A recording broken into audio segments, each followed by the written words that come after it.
Rue Shannon. Portions of the following program are pre-recorded.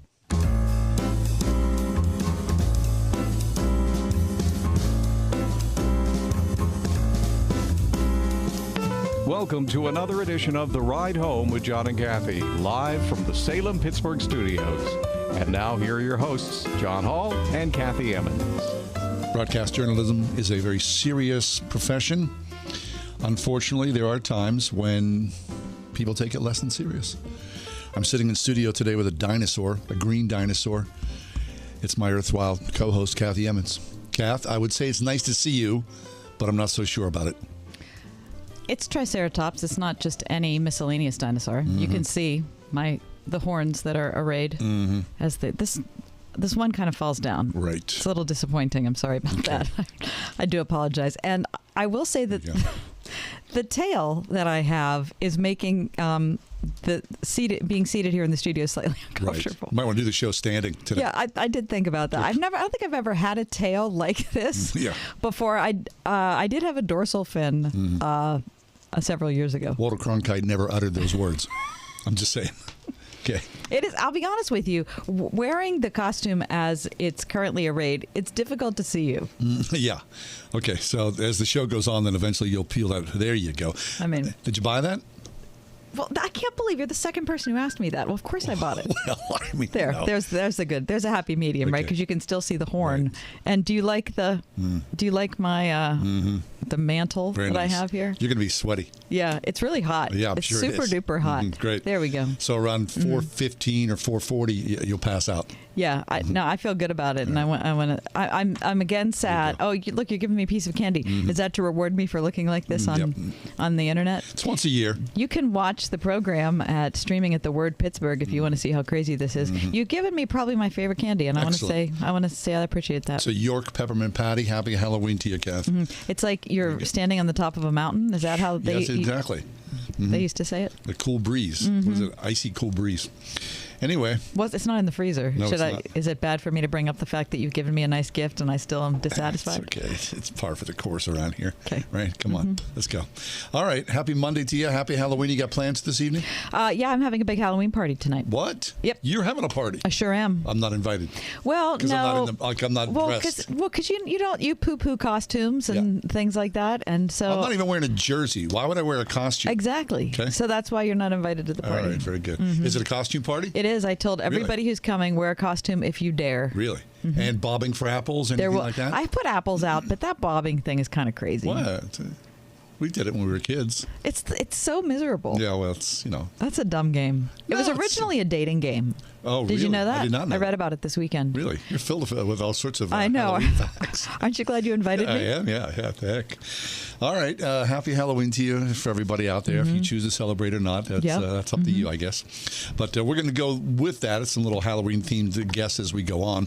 Also, Reformation Day as well. Yes. That's the day. Happy Reformation Day. Without further ado, though, Kath, because even though you're dressed up in a dinosaur costume, the world does continue to spin. So please, without further ado, news stories, give us the top 4 at 4. For Monday, October 31st, 2022, number 1. Iranian student protesters defied a call to halt demonstrations from one of the country's top military commanders, facing down security forces at universities and on the streets in multiple cities today. Major General Hossein Salami, he is the country's top military official, like I mentioned, he said out loud that this was a warning to young protesters. He said, "You've been fooled by Iran's foreign adversaries, and you are risking your future." Authorities have struggled to quell the unrest that has occurred almost every day since the death, September 16th, in police custody of a young woman for allegedly violating Iran's strict rules on how women dress in public. Since then, John, 200 have been killed, over 1,000 arrested in the government's response. It's partly a defiant call, I would say, for women's rights, but I think more than that, it's morphed into a movement demanding the downfall of the Islamic Republic. Freedom of the people. I mean, it's really. I think these are unquestionably historic times in Iran. They sure are. It's hard to take a guy seriously when his name is General Salami. Yeah. Well, maybe that's not the way he pronounces it. Number 2. Dozens of people have died after a cable bridge carrying hundreds of people collapsed into a river in India. Isn't this a sad story? 140 killed after the bridge collapsed yesterday. Several more injured or trapped underneath. The bridge had just been reopened after undergoing renovation 4 days before. It couldn't bear the weight of the people on it. And this was interesting to me. Today, 9 people were arrested as they investigated the incident. So these people apparently are in management for the Oreva group, the bridge's operator. So it'll kind of be interesting to see how that follows up and if they really think that there was, deliberate malfeasance going on. The bridge was just reopened. Yeah. Number 3. The suspect in the attack on House Speaker Nancy Pelosi's husband, Paul, had a list of people he wanted to target, according to CBS News. This man, who I'm not going to name, who's accused of beating Paul Pelosi with a hammer inside his San Francisco home overnight, has had charges filed against him. Apparently, he was planning to attack more people, according to sources. Nancy Pelosi and her family thanked everyone for their outpouring of prayers and warm wishes, she said, from so many in Congress. And it's a comfort to their family, she said, in helping Paul to make progress with his recovery. And number 4, a spike in the number of babies suffering from the respiratory illness RSV, increasing the ER wait times at UPMC Children's in Lawrenceville. Dr. Raymond Patetti, director of the ER department, said RSV is beginning to run rampant. We're also seeing more cases of the flu, but the rise has not been as rapid. He said, pick one: RSV, the flu, the common cold, even some COVID cases. It's all going around out there. And that is your top 4. At 4. And he said that the surge in RSV is the result of immune systems that aren't prepared to fight the virus after more than 2 years of masking. Now, look, your husband has RSV. Yeah, this is this is starting week 3. Week 2? Week 3, I think. Really? And you think his immune system as a teacher would be stronger than anybody's? Man, he's so sick. Is he really? He's back at work, but the coughing that goes on is it's just really, it's bad. It's bad news. Be careful with RSV. What the heck? Yeah. God bless him. All right. Prayers with everyone who's suffering through the latest malady that's out there. All right. Shall we step away? Yeah. Also, the Steelers stink. That's not even a news story. That's why I didn't put it in the top 4, to be honest with you. But I felt that I needed to say it out loud. You know the Steelers stink when the opposing team wears a Halloween mask 10 minutes into the fourth quarter and they're laughing about it. That's pretty like no depressing. Respect. I had fast-forwarded over the game at that point, but I heard about it this morning, and that's upsetting. Yeah, it was really a super low point. Coming up next, Greg Clugston, live from the White House. SRN News. White House Correspondent. We'll be right back. There's a lot of Halloween tomfoolery today, and some serious stuff, too, and I'm going to need a peppermint patty in today's ride home. 101.5 WORD. I'm Alan Jackson, and I have the privilege of joining you each day to open the Word of God and ask for His input. And I'm convinced the challenges we face in today's world are more spiritual than they are political or economic. Exploring God's Word together is refreshing. It equips us for everything that comes our way. Join me, and let's see what God has in store for us today. A fresh look at Scripture, weekday mornings at 9:30. Alan Jackson Ministries on 101.5 WORD. Hi, this is John Hall. You've all helped build MyPillow into the incredible company it is today, and have trusted in Mike Lindell to give you a great night's sleep. On top of the special exclusively from my listeners on the Perkel and Giza Dream bed sheets, marked down as low as $29.98, Mike is now changing the game with his 3-piece towel set. The set is made with USA cotton, making it extremely absorbent, yet still providing that soft feel you look for in a towel. The set comes with 1 bath, 1 hand towel, 1 washcloth, typically retailing for $49.99. Now, for a limited time, you get this 3-piece towel set for the low price of $19.98 with a promo code WORD. Don't miss out on this incredible offer. This is a limited supply, so be sure to order now. Call 1-800-391-0954. Use the promo code WORD or go to mypillow.com. Click on the radio listener square and use promo code WORD. These offers will not last long, so order now with promo code WORD at mypillow.com for this radio exclusive offer on all bed sheets. All of us come from somewhere. All of us have origin stories. From executive producer Larry Elder. Divine Providence was clearly operating in the lives of Black Americans. And director Justin Malone. When I was growing up, we were never taught that America was bad. We were raised to love America. Comes the continuation of their 2020 hit film, Uncle Tom. Uncle Tom Part 2. An American Odyssey. Available on Salem Now. There's nothing like hearing the songs you love on local radio with no subscriptions and no monthly fees. But there's a new bill in Congress that could stop the music. If passed, this bill would tax your local radio station simply to play the music you love. Text LOCAL to 52886 and ask Congress to support local radio stations. Help us keep you connected to the music, local news, weather, and traffic that you need each day. This message furnished by the National Association of Broadcasters. This is Tim Seckler inviting you to tune in each and every Saturday morning at 9 a.m. right here on Word FM 101.5 for the Life and Legacy Show, sponsored by my law firm, the Seckler Law Firm. Each week, we'll talk about your family's well-being as it relates to elder law, nursing home stays, estate planning, and keeping your hard-earned savings. And if you missed the Life and Legacy Show, you will find it archived at secklerlawfirm.com. See you Saturday morning at 9 a.m. right here on Word FM 101.5 for the Life and Legacy Show.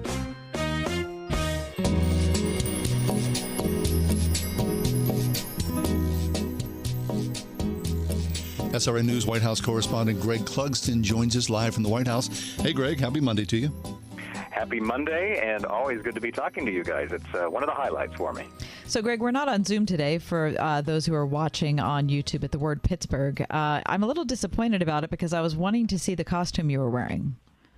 Yes. Well, you'll have to wait till next year, I guess. I'm sorry about that. Yes. Well, unfortunately, you're missing Kathy's costume because she is wearing one. And? It's a dinosaur. Oh. Mm-hmm. It's not just any dinosaur. No, it's my favorite dinosaur. It's like a whole onesie kind of thing. It's a big deal. Okay. I'm Triceratops. Yes. Anyway, let's go to the national news, Greg, because there's a heck of a lot going on. Yeah. So midterms are 1 week from tomorrow. Thank goodness. I mean, I think we've all about had our fill of it. But what does this mean for the president? I'm guessing that he's decided that there are some areas that aren't worth his time because the race is shot, and then other more competitive places. Sure, yeah. I mean, bottom line for President Biden is that he has his policy agenda is really at stake, as is often the case for sitting presidents when it comes to their first midterm, because this president, even though it's 50-50 in the Senate, he does have a tiebreaker with the vice president and a slim advantage in the House. And so he has had a Democratic control of the Congress.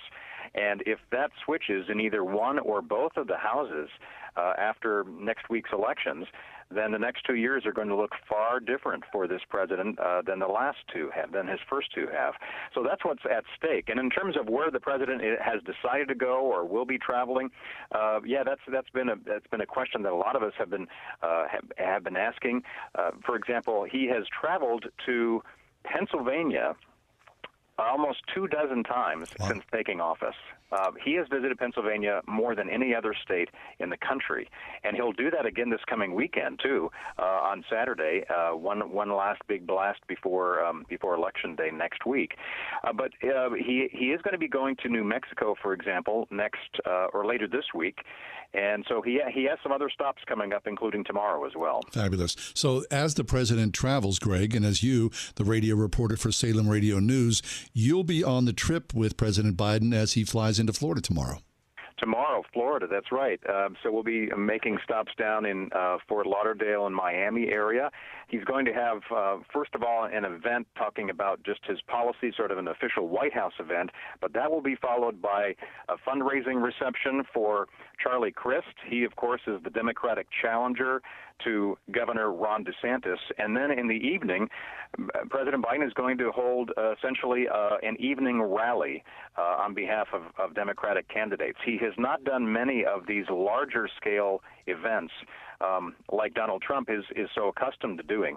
So he's doing that in Florida, which is very interesting. It's in DeSantis Trump country tomorrow, and you're right, I'll be along for the ride on the big plane tomorrow. Okay, so Florida's still in play. He probably has the best read on that, or he and his staff.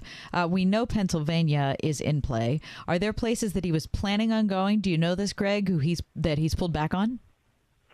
Well, we don't know for sure because there were no announced and then pulled back or canceled. So we don't know for sure exactly the inner workings of their timetable and their scheduling. And Florida, by the way, yes, it is tight. There have been a lot of Democrats over the last couple of weeks that have been worried, though, and Republicans are delighted about sort of a shift in direction in the poll numbers for key races in Florida as well. But there are basically 5 key races that could determine control of the U.S. Senate. And Pennsylvania is one of them. And then you also have Georgia and Arizona and Nevada and Wisconsin.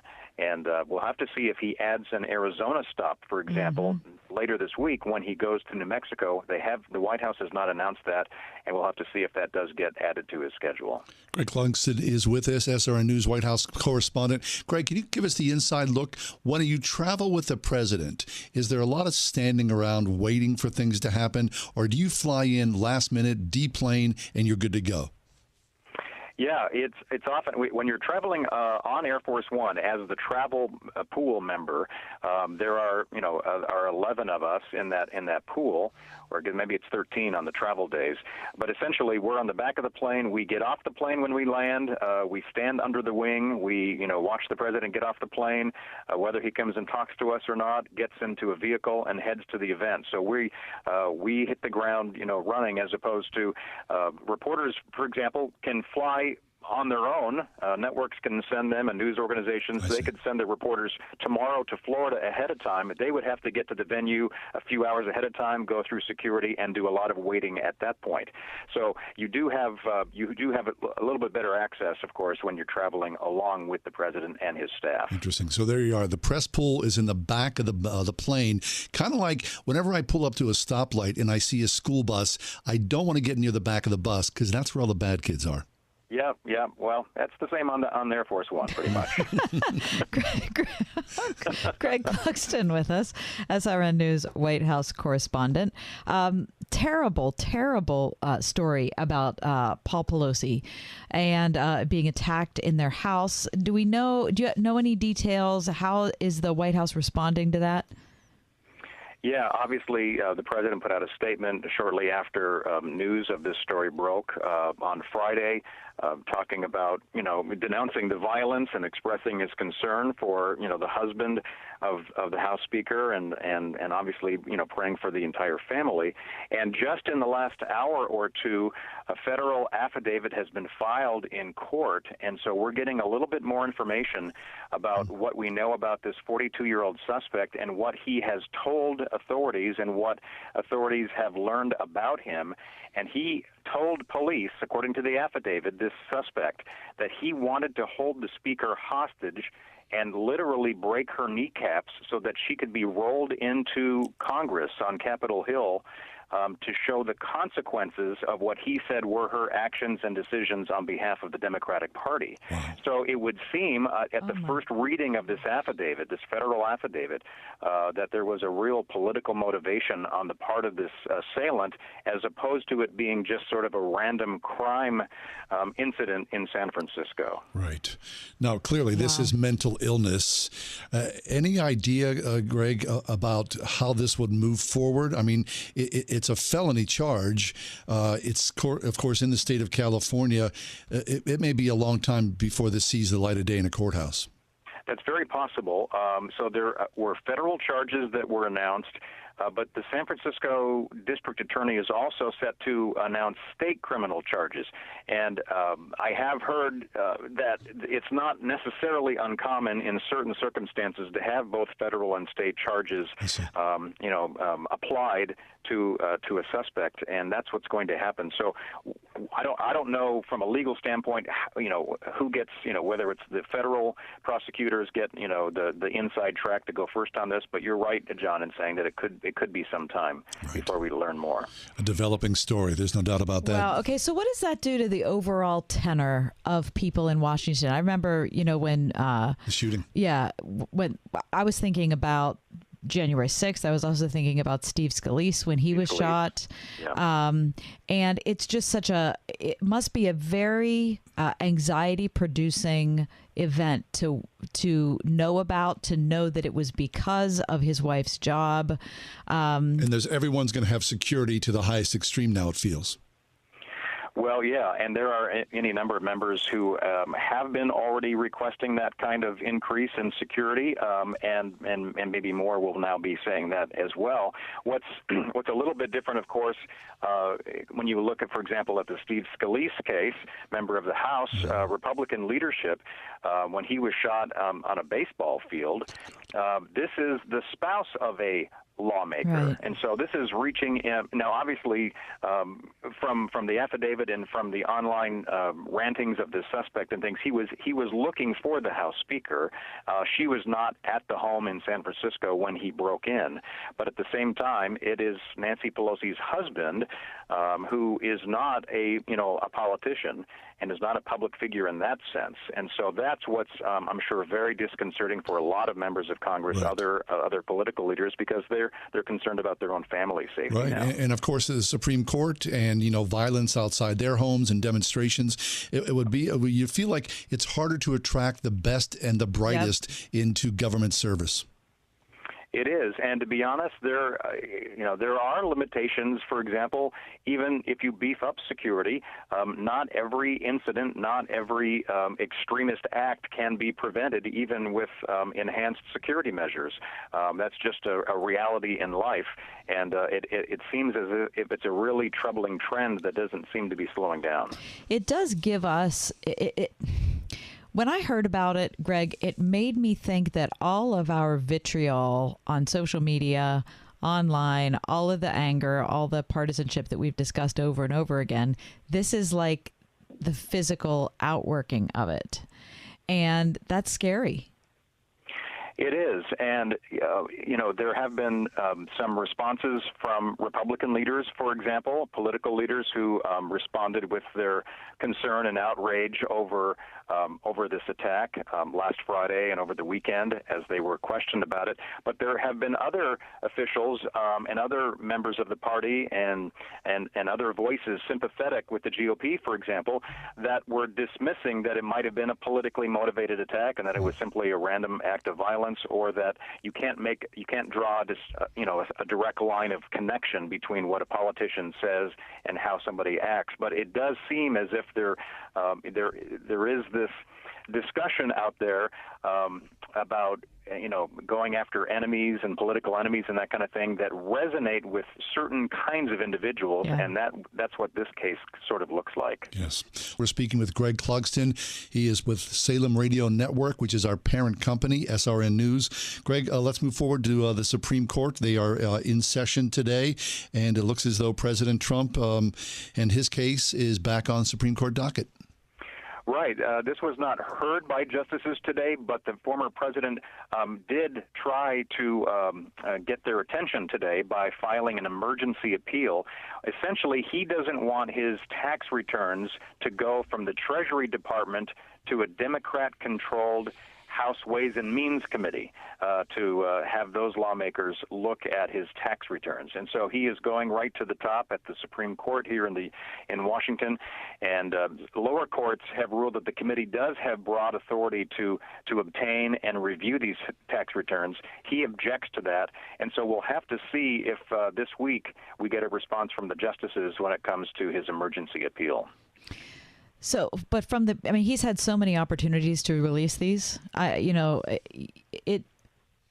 don't know if the fact that he is concerned, or he says he's concerned about being a Democratic-controlled committee, is going to really make he doesn't want to release them no matter who he's releasing them to. No, that's true. He is held off on doing that. Obviously, when he was president, he had the opportunity to do that, but always explained that he was getting audited and would be glad to reveal them following an audit which lasted for years and years. It's interesting because he did go on a separate case on the Mar-a-Lago search legal dispute back in August. He also filed an emergency appeal to the Supreme Court justices but they rejected that appeal in that separate case. So we'll have to see how the court acts this time. Sounds very scary. It's a trick or treat. Speaking of trick or treat, Greg, what about you and Halloween? Are your children young enough? Do you still go out and walk the neighborhood? No, our youngest is in end of his college years at this point, so we're beyond the walking the neighborhood. Wait. So you're saying he or she's not interested in you and your wife walking around with him? We're in the same boat. Our kids reject that flatly, as much as we, sort of lobby for that Snickers bar. It's hard to believe. I know. Yeah, I said to my wife, this year we got to stop. We can't go around with the pillowcase. Yeah, right. You have to do that. Okay. Wait a second, you're playing a reporter? Okay, so your personal feelings, though. I don't mean as a parent. I mean, if you were picking like your top Halloween candies and your bottom Halloween candies. What do you got? Oh, yeah. What would you say? Yeah, I'll start with the bottom Halloween candy. I remember those little bit of honeys. They were kind of like a little hard, kind of a mini Tootsie Roll kind of thing. I like honey. I just didn't like the bit of honey candy. Yeah. Mm-hmm. It's bad. Yeah. Wasn't worth and the trip that might upstairs. date me. I don't even know how popular or widespread that is at this point. But anyway, that was not a favorite. I've always been a fan of Three Musketeers. I mean, I love Snickers and Milky Way and all those, but Three Musketeers is my favorite. Is that right? Now, do you know that it was misnamed? How so? Well, Three Musketeers, Snickers, and Milky Way all were named, but then when they made the wrappers and put them on the first candy bars, they put them on the wrong ones. Oh. So what you love as the Three Musketeers was supposed to be a Milky Way, because that was there were three things. There was the nougat, the caramel, and the chocolate, right? So the Three Musketeers was supposed to be the Milky Way because it was right? Yeah, it was just light and fluffy. Hey, I love that trivia. That's excellent. It's funny the things you learn from a woman dressed up in a dinosaur outfit. Greg, always a pleasure. Thank you so much for stopping by. Listen, we know we're going to miss you next week. You're going to be busy. You're going to be anchoring the SRN News election coverage. So best of luck to you, Greg. Yeah, break a leg. All right. Talk to you after the midterm. Sounds good. Greg Clugston. Uncle Ryan, the news. We need a watchdog. A panic room. Because mortgage rates have gotten higher? But the news, Uncle Ryan. It's like the British are coming. Or worse. A birthday catastrophe. I'm sorry. Can't say that word, catastrophe. It's Ryan from United Faith Mortgage, and yes, we're going heavy on the jokes to make a point. Mortgage rates are up, and no, it's not optimal for anyone. But there is another reality. Life does go on. Maybe you're ready for your first home, your dream home, or maybe it's time to downsize. Life goes on. Rates have been higher in the past, and good people still need new homes. The point we want to make is, if you buy a new home this year and you don't use our direct lender advantage, which can often save you monthly and lifelong money, along with us paying $1,000 of your closing costs, you'd be crazier than a watchdog in a panic room. See what we did there? we are United Faith Mortgage. United Mortgage Corp, Melville, New York. NMLS number 1330. Pennsylvania Department of Banking and Securities. Mortgage lender license 22672. Hi, this is John Hall. You've all helped build MyPillow into the incredible company it is today, and I've trusted in Mike Lindell to give you a great night's sleep. On top of the special exclusively from my listeners on the Perkel and Giza Dream bed sheets, marked down as low as $29.98, Mike is now changing the game with his 3-piece towel set. The set is made with USA cotton, making it extremely absorbent, yet still providing that soft feel you look for in a towel. The set comes with 1 bath, 1 hand towel, 1 washcloth, typically retailing for $49.99. Now, for a limited time, you get this 3-piece towel set for the low price of $19.98 with a promo code WORD. Don't miss out on this incredible offer. This is a limited supply, so be sure to order now. Call 1-800-391-0954. Use the promo code WORD or go to mypillow.com. Click on the radio listener square and use promo code WORD. These offers will not last long, so order now with promo code WORD at mypillow.com for this radio exclusive offer on all bed sheets. Meet Brad. Brad's hard at work, or at least his website is. Ever since he added live chat with Salem Surround, Brad's customers are getting their questions answered 24/7. Website purchases have gone up 35%, and they're over 3 times more likely to buy from him again. No bots, just real people helping real people. Live chat, one of the easiest, most affordable ways Salem Surround can increase your business while you do other things, or nothing at all. Ask us how at surroundpittsburgh.com. Do you need new blinds or shades? Blindster.com offers custom-made blinds, shades, and shutters shipped directly to you at prices less than big box retailers. Blindster blinds are easy to install and guaranteed to fit. Don't overpay for new blinds. Shop today and save big. Blindster.com. We are everywhere. On your radio at 101.5 WORD-FM Pittsburgh, at wordfm.com, the Word FM mobile app, iHeart, TuneIn, and Odyssey.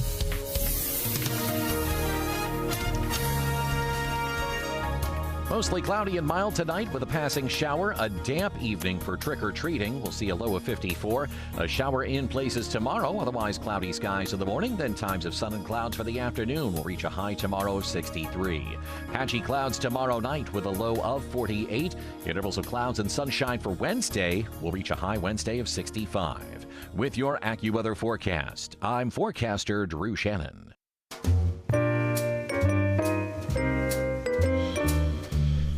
I was reading a story about Betsy Ross. Betsy Ross was buried 3 times. No, wait, Betsy Ross, the maker of the flag.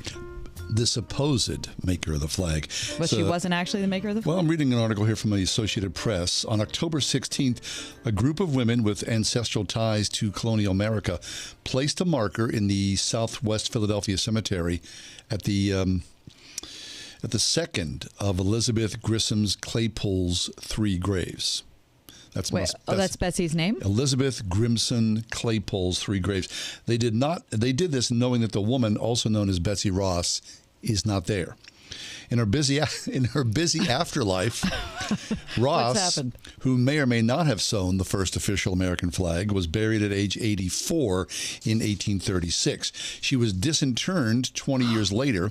Oh, because she was suspected of a crime? No, her Quaker cemetery was shuttered to make way for the growth of the city of Philadelphia. She was then moved to the Southwest Philadelphia Mount Moriah Cemetery.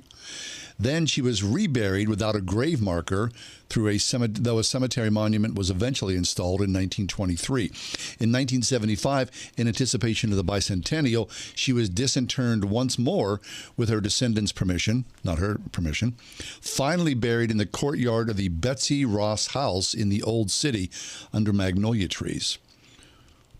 How about that? That seems like a lot of activity post-death. Yes, we are correcting history again, said Buckingham Township resident Marion Lane, who is president of the Betsy Ross organization. Not surprisingly, as the years went by, it became harder and harder to identify Betsy Ross's remains, which had been buried with her 3rd husband, John Claypool. As to what's inside Ross's 3rd coffin at the Betsy Ross house, there are several conjectures. Both Lane and Ken Smith, who's president of the Friends of Mount Moriah Cemetery, said in 1975 that all was dug up was a collarbone and a boot of Betsy Ross. And how did they know that it was the collarbone and the boot of Betsy Ross? They're not sure. See, that's the whole thing. There's nothing much about her that we're sure about. Yeah, well, she was buried before people were keeping accurate records. Right, and we got the whole flag controversy, which I didn't know was one. Yeah, apparently this is a thing for famous Americans, around that, 1776-ish, because burial societies or centennial societies, bicentennial societies would pick people up because of urban sprawl, and move people to a permanent home. There's some really weird stories. Here's a story about who is this guy? Oh, yeah. Where are you reading this from? I'm sorry. This is from the Associated Press. It was today's online. There's a revolutionary hero, General Mad Anthony Wayne of Chester County. He died of gout and was buried in 1796. Now, that story goes that his family wanted his remains relocated, so 12 years later, the coffin was dug up, only to reveal that his body was nearly intact. It was too hard to transport it that way. I'm not quite sure why. So the corpse was boiled down, and the bones were taken to a family plot in Delaware County. Then the flesh was poured into the original grave. What are you even I'm telling you, this is saying? This is what people were dealing with. What year did that happen? Yeah, thank you. That was 1796. Yeah, okay, so I'm hoping, for goodness sake, they should have known better. I guess. In my dinosaur costume, I'm outraged. Yeah. So if you're missing it, if you're not streaming online, of course, which we are streaming, there's Kath wearing her. It's this every is the year. Triceratops. So you went out and paid good money for this. Of course, John. Online. Our boss asked me if I sewed it. Really? Like I would like be Betsy Ross. Like first off, like I would be able to, pardon me, sew anything. Mm-hmm. Certainly not this. Yeah. When you die, we'll put you in that. Good. Okay. That's fine. And we'll just drag you know around. what? I'm going to be with Jesus. It doesn't really matter what Probably my remains really are doesn't. wearing. You're Though right this about might be a friendly option. I think I might like it. Coming up next is not just Halloween. It is also Reformation Day. Dr. Carl Trueman will be with us, and he'll talk about the importance of that Reformation. We'll talk about it next. Right on. 101.5 WORD. Old Testament feasts like Passover, the Day of Atonement, and the Feast of Tabernacles had special meaning for Jewish people in their immediate historical context, but they were also prophetic shadows of Jesus and meaningful for today's believers. Now, you can download the free booklet by Rabbi Schneider of Discovering the Jewish Jesus entitled God's 7 Holy Days, a comprehensive guide to understanding the fall holy days and how Jesus fulfills them. Download your free copy today at wordfm.com/feast. You know, if you feel like you're stuck with a healthcare plan that isn't affordable or you simply just don't like how it works, well, right now, during open enrollment is a perfect time to switch to MediShare. The typical family saves $500 a month when they join MediShare, and what's more, they like it. MediShare has double the customer satisfaction rate compared to the industry. That's double. And MediShare is the most trusted name in healthcare sharing. It's been around for 30 years. It's shared more than $4 billion in healthcare bills. And here's why now is the perfect time to make the switch. If you join MediShare Complete by January 1st, they will waive your new member fees and you'll save an additional 10% off your first year. That's right. No fee to join, 10% off every month for all of next year. But again, it's a limited time offer.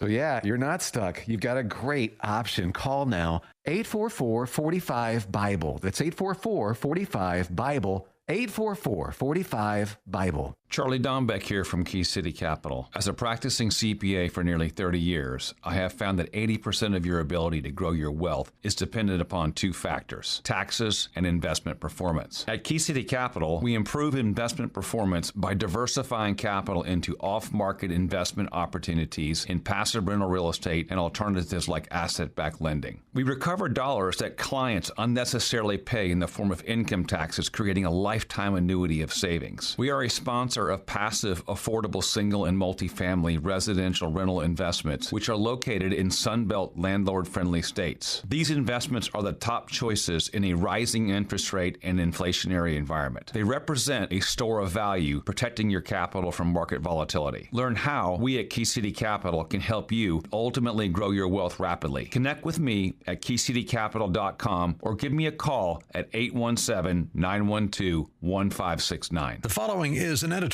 from Salem Media Group, the owner of this radio station. Hi, this is General Manager Brad Marshall. We're approaching an incredibly important midterm election on Tuesday, November 8th. If you reside in Pennsylvania's 17th Congressional District, will you join me in supporting Jeremy Schaefer for Congress? Jeremy recognizes that the country is headed in the wrong direction. The country and our Congress needs a course correction, and Jeremy Schaefer can be part of it. Make your plans today and join me in supporting Jeremy Schaefer for Congress.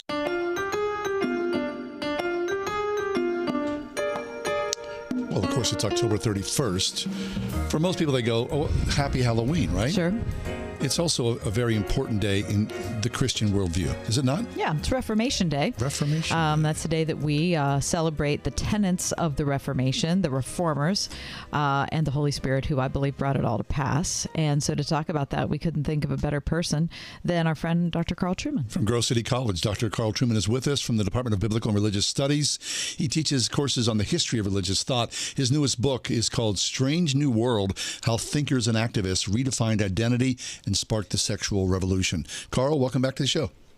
Thanks for having me back on. It's great to be here. Carl, for people listening to the program who think, well, I've heard of the Reformation. I probably maybe learned about it in, history in, ninth grade, but couldn't really explain what it is. Give us your thumbnail sketch. Yeah, well, the Reformation is a term that we use for a variety of movements within the 16th and then on into the 17th century that really fundamentally transform Europe. There's a strong religious dimension to this, but it's not simply a religious movement. It's also a social and economic and a cultural movement. What we celebrate on October 31st, of course, is the action of the German monk Martin Luther calling for a debate on what was the medieval practice of the sale of indulgences, a medieval Catholic penitential practice.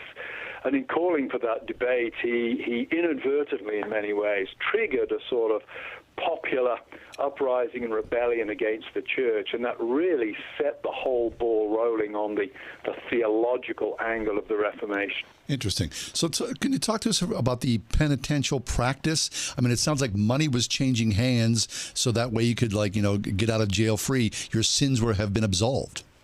Yeah, well, if anyone's listening who's a Protestant, typically Protestants believe there are two places to go to after death, heaven and hell.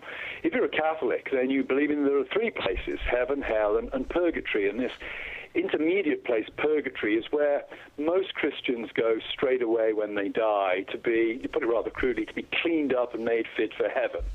And what the medieval Catholic Church was doing was saying to people who are still alive that if they gave the church a certain amount of money, they could buy these things called indulgences. And indulgences are a piece of paper which guaranteed you or a loved one a certain number of days off purgatory. So you could buy an indulgence, say, for your dead grandmother. And the idea was Granny is stewing in purgatory at this point in time, but if you buy one of our certificates, we can shorten Granny's sentence and get her into heaven somewhat more quickly. And Luther was very disturbed that this was cheapening God's grace. It was making God's grace something that could be bought by money rather than something that involved or demanded a change of heart, a repentance, a turning from sin and a turning towards God in Christ. I mean, but Carl, to hear that, I guess from our perspective in the 21st century, it just kind of feels like corruption. It's just a grift. It is a grift, as though who were the people that, had the power to transcend space and time to sort of spring grandma out of purgatory soon? Well, this was a power claimed by the papacy, of course. In some ways, it's not dissimilar from some of the TV evangelists you have today. We're all familiar with them. You donate to my ministry, we'll pray for you, and we can bring miracles into your life. So we're familiar with the dynamic. It just had a particular medieval feel, of course, in the Middle Ages. And the church really claimed that when Christ gave the keys of heaven and hell to the Apostle Peter, then those keys were held by Peter's institutional successor, i.e. the Bishop of Rome, the Pope, in perpetuity. And the Pope did have the power to release people from purgatory and into heaven if he so chose. That's fascinating. It's a lot of power. It's a lot of power. Yeah, it is. Not to be used lightly. Right. Okay. So that wouldn't. So the whole idea of indulgences is for people listening who aren't familiar with the Bible. Don't spend time in church or whatever. Is that a biblical theory, Carl? I would say not. No, I don't think it has any precedent in the Bible at all. It's part of a sort of independent tradition that the church developed. But if you read the Bible, you won't find the practice of indulgences there at all. What you will find, I think, is the idea that those who are truly repentant may do certain things as an outward sign of that repentance. For example, when a corrupt, when Zacchaeus is converted in the New Testament, he promises to give back the money that he's swindled out of people as a tax inspector. And what he's doing there is he's giving the money back because he's already been forgiven. And it's a sign of the power of the forgiveness that he's received, that he responds by giving the money back. What he doesn't say to Jesus is, look, if I give the money I've swindled out of people back, will you forgive me? In other words, medieval Christianity, I think, really got the order the wrong way around. First comes the forgiveness, and then come the good works that flow from that as a response of gratitude. Yes. Okay, so then the act of Martin Luther walking up a church steps and nailing a piece of paper to the church door, we look at that now, and of course, if you know church history at all, I'm sort of downplaying, obviously, but was it as cataclysmic as we like to think it is today? Absolutely not. It's been highly romanticized. All Luther was actually doing was calling for a debate on the issue. He wasn't doing anything really much more controversial than me sticking up a notice on a notice board at Grove City College calling for a debate on politics or some particular aspect of current society. Luther was not doing anything outside of the bounds. He certainly wasn't attempting to drive a stake through the heart of the church. What's remarkable is that this call for debate, and if you read the 95 Theses, they're really pretty boring. You've got to know quite a bit of medieval theology to understand what he's getting at. What's remarkable is this fairly nondescript action involving a fairly boring document becomes the trigger for the Reformation. This document becomes a kind of bestseller. And the time is just right for a number of different constituencies who are disgruntled with the church to see this as a point they can rally around and rise up in protest against what they see as church corruption. Dr. Carl Trueman is with us. Dr. Trueman is the author of the new book, Strange New World, How Thinkers and Activists Redefined Identity and Sparked the Sexual Revolution. I want to ask something in relation to a statement you made at the start of our conversation, which is that the Reformation wasn't simply a theological movement, but it was also a social movement and a cultural movement and an economic movement. Talk about how the theology of that, of those, those theological discussions and debates that were going on influenced those other realms. Yes, well, the first and obvious point is the printing press. In some ways, it's the printing press that influences the theology. If Luther had not been able to get his material printed and distributed widely, he could never have been head of a popular movement. And the printing press is changing everything. In medieval Europe, power is very much located in land. When the printing press comes along, power starts to shift towards those who can read. Starts to shift as well towards those who trade. It becomes not so much those who own land as those who produce, transport, and sell goods. And that begins to reconfigure the sort of structures of power in Europe. We might put the religious implication this way. We could say, the papacy can get away with the sort of control it's had in Europe up until the 16th century because there wasn't a printing press, because there wasn't an extensive economy built upon trade. Everything was pretty static. And the papacy was therefore able to carry on regardless to a large extent. Once you start to get trade, once you have the printing press, once power starts to shift towards the merchants and away from the landowners, everything starts to change. And the church that has really built its power on a medieval model it was bound to collide or to come into some kind of crisis at some point. It's just that Luther provides the immediate context and, in some ways, the language, the vocabulary of protest that people are able to use. That's fabulous. The language, the vocabulary. It's amazing that oftentimes in history you think inconsequential things spark revolutions and change the world. Clearly that did. So, Carl, with just a few seconds left, are you doing anything? Do you do anything to celebrate Reformation Day? No, I don't particularly celebrate Reformation. I believe my granddaughter is out trick-or-treating. That's not very Reformation-y, I'm afraid. Yes, no. But, well, I'm wearing a dinosaur costume, Carl, so... Yes. I gave a lecture last night at a Baptist church in Philadelphia, but that is the extent of my celebration. Very good. Well, you're here with us, so we celebrate with you. Thank you. Always. That's Dr. Carl Trueman. He's the author of the new book, Strange New World, How Thinkers and Activists Redefined Identity and Sparked the Sexual Revolution. You can also check out the rise and triumph of the modern self. Thank you, Carl. Thanks, Carl. Thanks for having me on.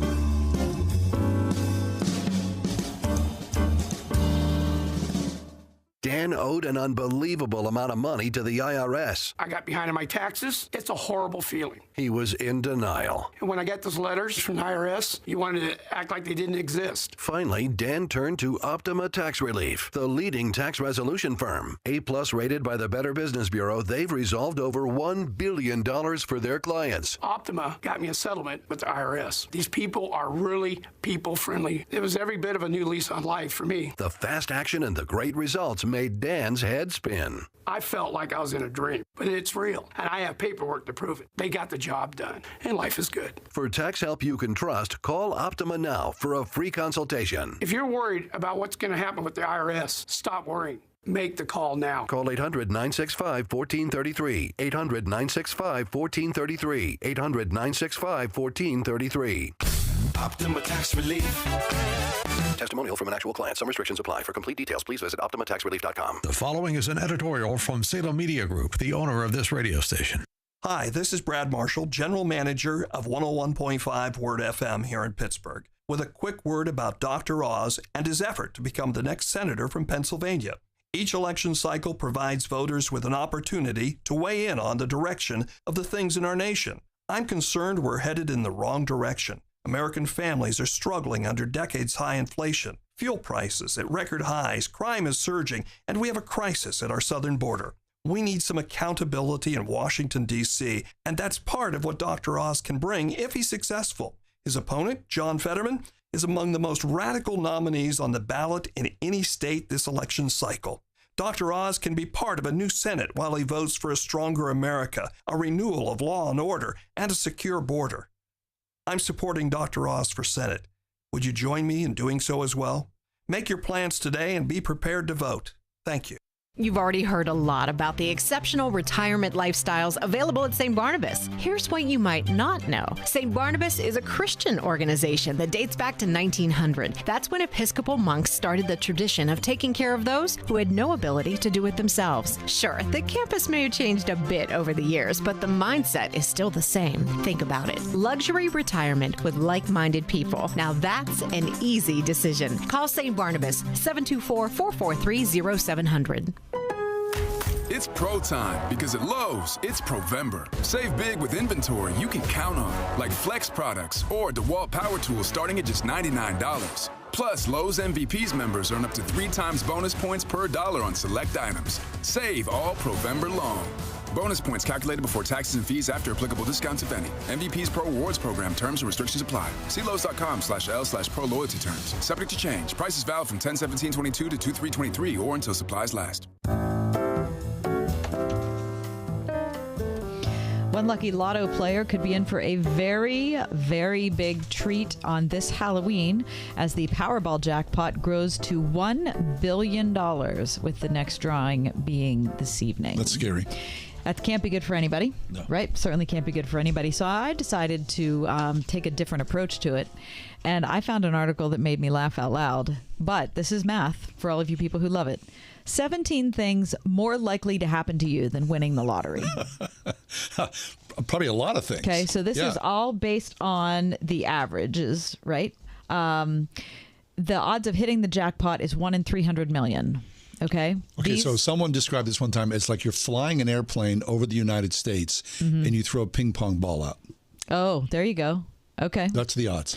Okay. Well, here, would you like to hear these things that are more likely to happen to you than winning tonight? Being hit by a meteorite. Really? Mm-hmm. Yeah. Becoming a billionaire. Mm-hmm. Hold on.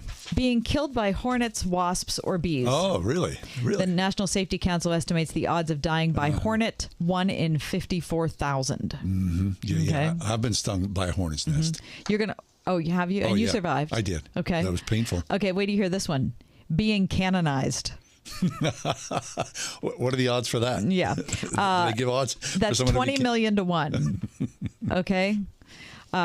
So it's actually, there's a chance that we'd have St. John Hall before John would become a billionaire in tonight's That might be lottery. 1 in a billion. Getting your tax return audited. Oh, really? Yeah. You're more likely to be audited than to, of course. Yes, that is exactly makes right. Sense, becoming president of the United States. What are the odds of that? 1 in 32.6 million. Oh, okay. Mm-hmm. Yeah. Being wrongfully convicted of a crime. Mm-hmm. Yeah, that happens. Yeah, that's 0.027% according to the New York Times. 0.027%. Becoming a movie star. Mm-hmm. What are the odds of that? Well, John, you were closer than the rest of us. The odds were not in my favor. You're better off buying a ticket to Los Angeles than spending the national average of just over $200 on lottery tickets a year. Yep. That is the average. $200 per year on lottery tickets. For every person? Yes. An hourly pay for actors was $32.89. Okay. Having your identity stolen, more likely John, than you winning the Powerball tonight. Of course. Yeah. That's happened. According to a 2018 report, 6.64% of consumers are victims of identity fraud. 6.6. Has it happened to you? It has not. How many times, like, you're part of a group, like UPMC was hacked. Everybody's... Sure. So then you get Sony was hacked. Right. You get free fraud protection for a year. Yeah. And then after that, you're on your own. Yeah. So do what you can. You're right. Figure it out. Being killed by a shark. I don't want to do that. No, of course not. Dying from shark attack is rare, but your chances of winning the lottery are even rarer. It's 1 in 3.7 million to die from shark attack. Becoming an astronaut. Oh. Mm-hmm. We had an astronaut here not too. And the chances of that are greater than you winning the lottery. Yeah. Scoring a hole-in-one. Oh. On the golf course. That happens often. Yeah. Does it really happen that often? Yeah. The odds of sinking a hole-in-one are 2,500 to 1. Yeah, that's pretty good. As a professional golfer, it's 12,500 to 1 as an amateur golfer. Yeah. Going to the emergency room with a pogo stick-related injury. Oh, my gosh. What are the odds of that? 1 in 115,000. And last but not least, winning an Olympic gold medal. John, you have a 1 in 662,000 chance of taking home Olympic gold. All right. Save your cash and spend it on a pogo stick, I guess.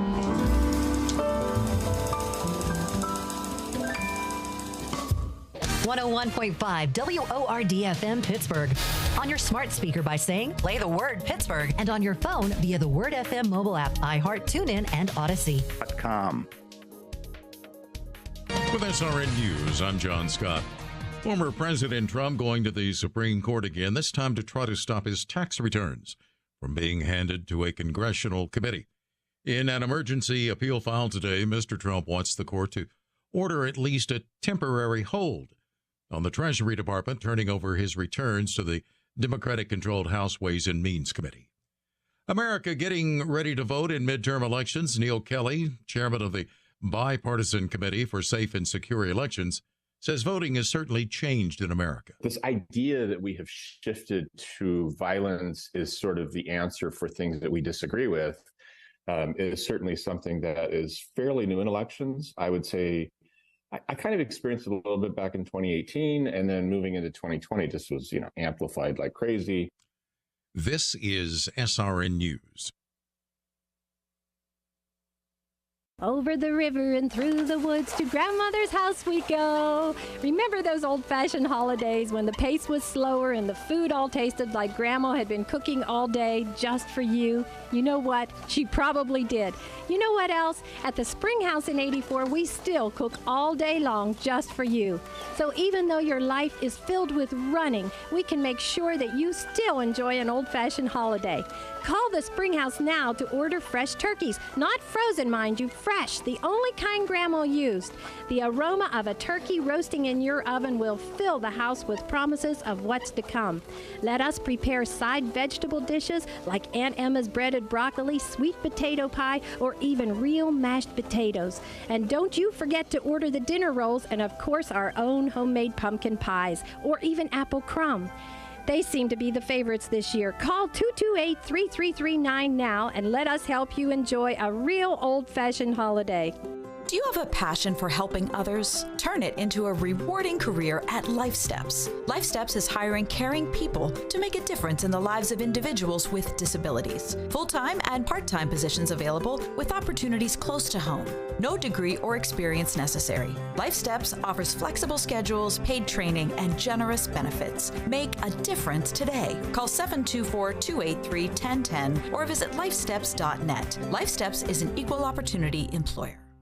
To serve as a ruling elder is a high and holy office. RPTS now offers 5 flexible online courses to help you shepherd the Church of God. The Ruling Elders program features courses on biblical counseling, interpretation, worship, the church, care and administration, plus preaching and elective options that best fit your ministry paradigm. No papers, no exams, just solid biblical teaching from experienced pastor professors. Individual and group rates available. RPTS. Study under pastors. Learn more at rpts.edu. There's no better way to start your day than spending time in God's Word and in prayer.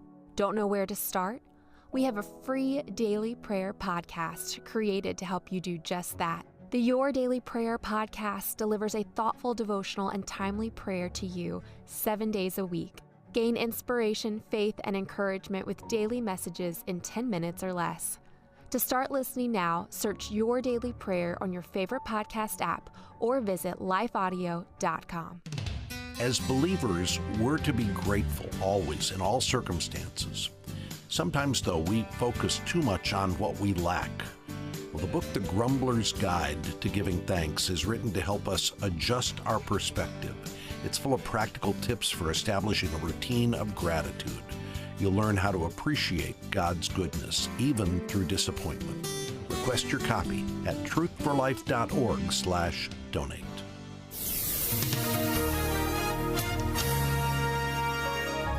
Mostly cloudy and mild tonight with a passing shower. A damp evening for trick-or-treating. We'll see a low of 54. A shower in places tomorrow. Otherwise, cloudy skies in the morning. Then times of sun and clouds for the afternoon. We'll reach a high tomorrow of 63. Patchy clouds tomorrow night with a low of 48. Intervals of clouds and sunshine for Wednesday. We'll reach a high Wednesday of 65. With your AccuWeather forecast, I'm forecaster Drew Shannon. Portions of the following program have been pre-recorded.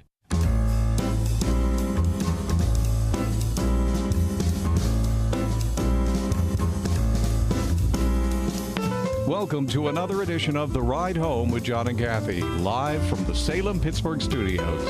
And now here are your hosts, John Hall and Kathy Emmons. Hey, good afternoon. Thanks for coming along today. It's the Reformation Day Hollywood version. Hollywood. Halloween version. Right, well, it's kind of like Hollywood because you're all dressed up in a costume in here. Yeah, I don't think this costume would make it for Halloween. No, not even like the Wizard of Oz. There's nothing. For those of you interested in the costume, you can watch the program on the Word Pittsburgh on YouTube. I might get thrown off of YouTube for this simply because of its absurdity. Yeah, there's a lot of absurd things on YouTube. I'm not getting thrown off for that. No. I mean, every Halloween, Kath does this. Mm-hmm. Every Halloween, you kind of go, okay, I think that you've tried to encourage me early on. Hey, John, and then. You mean cajole? Yeah. You or mean berate, or talk reason into you? You can wear a costume, and I'd be like, no, I don't think I'm going to wear one. So then you tend to show up, and I tend to roll my eyes, and that's where we are today. I'll be honest with you. I'm Triceratops today, and I'm wearing it joyfully because it's my favorite dinosaur. When I saw that was a costume option, I got very, very excited. You buy that online? I sure did. Mm-hmm. Does it come in like sizes? Small, medium, large, extra large. This is the small Triceratops, as you can imagine. Right. I mentioned this at the start of the program. The tail is a little protrusive in sitting down to do a radio program. Right. And I am a little upset about the fact that the horn is not quite as... It kind of falls a bit to the side. Yeah. Quality control over there. Yeah, I'm a little sad about just that. Wasn't, but the color is strong. Yeah. I very much like the color. And did you drive with that? Do you like the teeth? Did I drive with this? Yeah. Yes. You did? Yeah. It was great in the tunnels. People were looking. I don't want to get too personal, but you have something on underneath that, I sure right? do. You do? Okay, good. All right. Okay. Yeah. Which is why I'm incredibly hot at this point in the studios with all the lights. Because if your car broke down there, you'd be on the side of the road, like wearing the Triceratops costume. Which I think is fine. Mm-hmm. Mm-hmm. All right. Well, happy Halloween to you. Thank you so much. You got plans for this evening? You're having a big Halloween party tonight. You are? Yep. Mm-hmm. Yep, I made 3 different soups over the weekend. Really? I made a cake. I made cornbread. We've got cider. Moly. We've got apples. Excellent. Carved a pumpkin this morning. Hey, I did the trick. Remember we talked about the woman who had become a TikTok sensation the week before last. Underneath. Yes, she is a woman in her early 70s, and she puts kitchen hacks apparently up on TikTok. I don't know. I don't follow TikTok. But one of the hacks she put up was picked up in a bunch of other locations, and I saw it where she recommended how to carve a pumpkin. I did everything she said to do this morning. Did you use the mixer? Yes. So first off, instead of opening the top, I sat down, flipped it over on my lap, and cut out the bottom instead. Yeah. Okay. It was way easier. Okay. Then I used the hand mixer, like she said, put the hand mixer inside the pumpkin. It makes it way easier, John. Way easier. The hand mixer is doing all the work for you. Yeah, of course. You're just moving it around. The only thing is that the opening I had carved too small. Was a little too small. Well, that's to a get lot the of whole space head inside, of of course. Yeah. But it still did work well. And then she also said that when you're done carving, to put Vaseline on on the pumpkin opening so it doesn't rot. Really? And then when you're all done, you light your candle, and then all you do is lower the pumpkin onto it. Where do you put the Vaseline? Like at the opening, the eyes, the mouth, whatever. So it doesn't get brown and gross. That's interesting. It just kind of seals it from the air. Very good. Are you making pumpkin seeds? Yes. Very nice. I took those all out of the pumpkin and washed them, and I'm all ready. They're all ready for when I get home. So clearly, this is like one of your favorite holidays. It is Isn't exciting. Vaseline flammable? Oh! I never. Petroleum based, I'm sure. Gary, I'm glad you asked about that. I want you to know that I have used a battery-operated candle inside. Oh my God! For safety, saving the planet.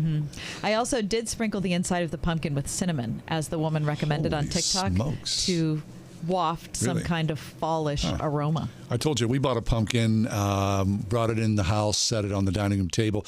There was kind of like that little mossy thing. Yeah, that's like it's like a fungus that's growing on the outside. My wife was concerned, so she put it out on the backyard on the little retaining wall there, and overnight some animals ate it.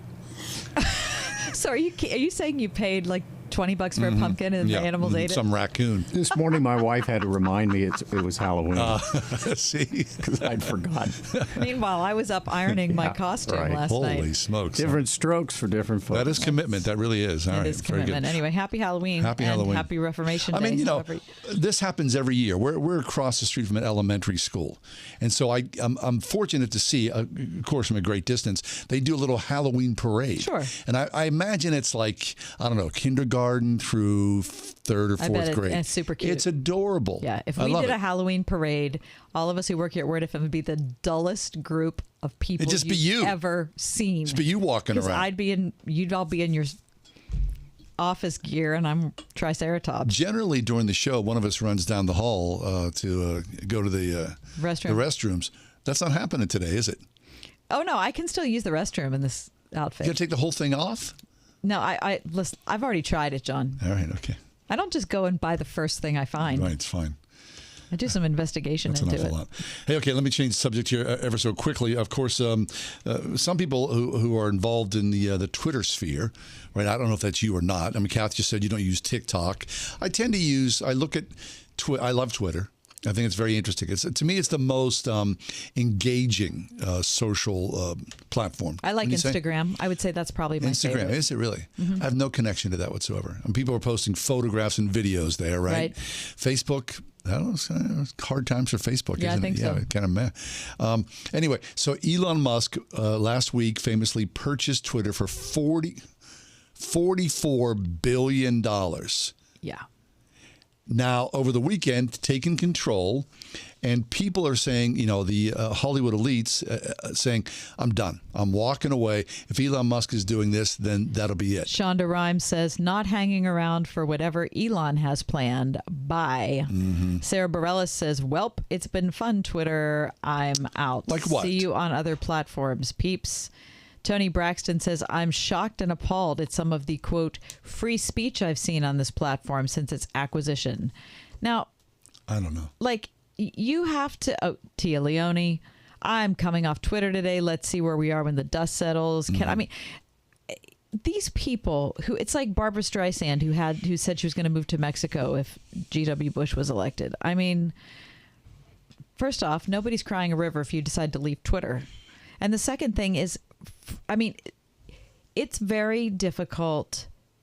It's easy on our side to decide and complain about what's wrong with social media. It's a whole different thing to figure out how to make it work well. Right. That is a very, very difficult task. But free speech is something that we are all guaranteed. Right? This is one of the rights that is given to us as Americans. So tweeting about it in kind of a laissez-faire fashion, it hacks me off. No, it's kind of like Steve Martin in The Jerk. I'm leaving, and then he's like, I'm just going to take this lamp with me. I'm leaving, and I'll take this little rug. But very slowly, some wit on Twitter said, listen, this is not an airline. You don't have to announce your departure. If you're gone, you're gone, and that's that. That's all it is. That's super funny. Very nice. That is super funny. I don't know. Okay, do you care? No, I don't care. care. Does it affect me? I'll either do it or not. I'll either read it or not. Right. That's all. It's not going to crush my life one way or another. Right. And so you're not making a big stink ever, no. trying to lead a parade. And no one really cares if I'm staying or going at all. Well, ironically, nobody cares about if these people are staying or going either. All right. We're going to talk next about monsters of the Bible. Stick around for that conversation. The Very Reverend Stephen DeYoung is with us. 101.5 WORD. I won! Yes! And we want you to win too. So sign up to receive our contests and sweepstakes update. Each Friday, you can see new opportunities to win. We regularly give out prizes from books, music, and merchandise to household items, even vacation trips or car payments. Stay up on all the fun. Subscribe to our contests and sweepstakes update, mailed each Friday. Sign up today at wordfm.com/subscribe. Hi, this is John Hall. You've all helped build MyPillow into the incredible company it is today, and have trusted in Mike Lindell to give you a great night's sleep. On top of the special exclusively from my listeners on the Perkel and Giza Dream bed sheets, marked down as low as $29.98, Mike is now changing the game with his 3-piece towel set. The set is made with USA cotton, making it extremely absorbent, yet still providing that soft feel you look for in a towel. The set comes with 1 bath, 1 hand towel, 1 washcloth, typically retailing for $49.99. Now, for a limited time, you get this 3-piece towel set for the low price of $19.98 with a promo code WORD. Don't miss out on this incredible offer. This is a limited supply, so be sure to order now. Call 1-800-391-0954. Use the promo code WORD or go to mypillow.com. Click on the radio listener square and use promo code WORD. These offers will not last long, so order now with promo code WORD at mypillow.com for this radio exclusive offer on all bed sheets. Marketing your business is hard. It's so competitive, and getting new customers is as hard as keeping your existing ones. We know it because we're a local business too. So when it comes to marketing your business and getting new customers, we know how to do it. Our digital marketing firm Salem Surround is built to create customized solutions to your business, not your competitors, just you. Reach out to us at salemsurround.com and we'll work with you to create those solutions that will increase your business and bring you new customers. salemsurround.com. What is a warrior? At Portersville Christian School, it's more than a team name. A warrior is taught to serve, to passionately model the love of Christ toward neighbor, community, and world, to learn as they cultivate academic excellence and a lifelong love of learning from kindergarten to senior year, and to lead through Christian character and integrity. Are you a warrior? Discover Portersville Christian School just 15 minutes north of Cranberry, where warriors are made, at ourpcs.org. As believers, we're to be grateful always in all circumstances. Sometimes, though, we focus too much on what we lack. Well, the book, The Grumbler's Guide to Giving Thanks, is written to help us adjust our perspective. It's full of practical tips for establishing a routine of gratitude. You'll learn how to appreciate God's goodness, even through disappointment. Request your copy at truthforlife.org/donate. Monsters of the Bible. You've come across passages where, have you, where your eyebrow arches and you go, what the heck is going on there? I think a greater problem is when you don't raise an eyebrow. When you're just reading the Bible with kind of, this happens to me all the time. I've read the Bible for a long time. I am incredibly far from an authority on it. So don't take what I'm saying as any kind of boast. It's actually the opposite. I become to the point where I kind of see everything as metaphor. Do you know what I mean? Yeah. And I don't often step back and say, wait a minute, what is that? My husband, who came to faith later than me, is so much better than me at reading the Bible because he looks at it and he'll stop and say, can you believe that? And I'll say, what? Like, I don't even notice it. I'm a poor reader in that regard. So I feel like if I could be a little more literal, perhaps, in how I read it, I could be a lot more surprised by what's going on. All right. Well, this is a good start to the conversation. The Very Reverend Dr. Stephen DeYoung is with us. Dr. Reverend DeYoung is the pastor of Archangel Gabriel Orthodox Church in Lafayette, Louisiana, host of the Whole Counsel of God podcast from Ancient Faith Radio, author of the Whole Counsel Blog, here today to talk to us about monsters of the Bible, Leviathan, Behemoth, demonic horrors, and other assorted beasts. And Stephen, welcome to the show. Hello, sir. It's good to be here. Our pleasure. Thanks for being with us. Listen, this is fascinating. And, so you heard Kath talking about it. She reads about the monsters of the Bible and doesn't take it literal. I could gloss over them. Well, in a lot of cases, what's happening, and as we talk about a few of these, I think this will really come out, is that the scriptures are very much interacting with sort of the popular beliefs of the peoples in and around Israel at the time, if we're talking about the Old Testament. Okay. Judea, if we're talking about the New Testament. And sometimes it's sort of correcting those, sometimes it's using those beliefs to teach something further.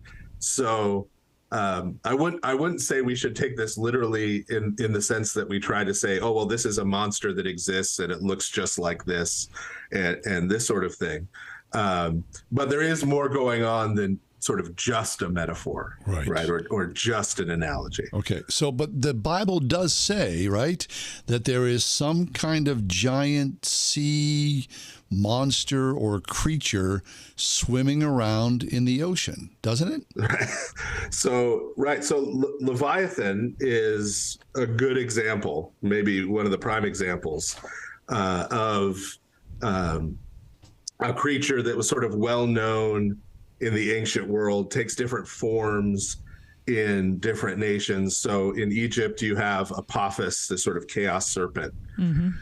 In Canaanite religion, they had what they saw as a god Yam, which is identical to the Hebrew word for sea or ocean.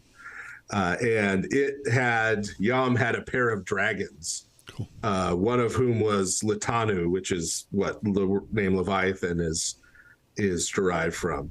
But this occurs in Babylonian stories about Tiamat or Tahom. But this sea serpent creature, that's sort of a creature of chaos, and is actually, this is something that I've recently discovered a lot of people don't know. Leviathan is typically depicted as female in these ancient stories. Leviathan is a she serpent. That's interesting. In addition to being a sea serpent. Yeah. All right. Let me break in for a minute. So when I think of Leviathan, I think of the book of Job. Right. So, and in there, it's kind of in a passage of poetry. You know what I mean? And so how literally do you take that, and what does Leviathan actually mean? Right. So Leviathan has some nicknames, like the fugitive serpent. The fugitive? It seems to be derived from a verb in Akkadian, which is the ancient Babylonian language, that means to writhe or to twist. Okay. As a serpent would. And there's actually a couple of places where Leviathan shows up in Job. One of them, the one I think you're referring to, is in chapter 40, verse 25 through 41, verse 26, where it's described. And is that where God's talking? There is a lot of crocodile imagery that's brought in.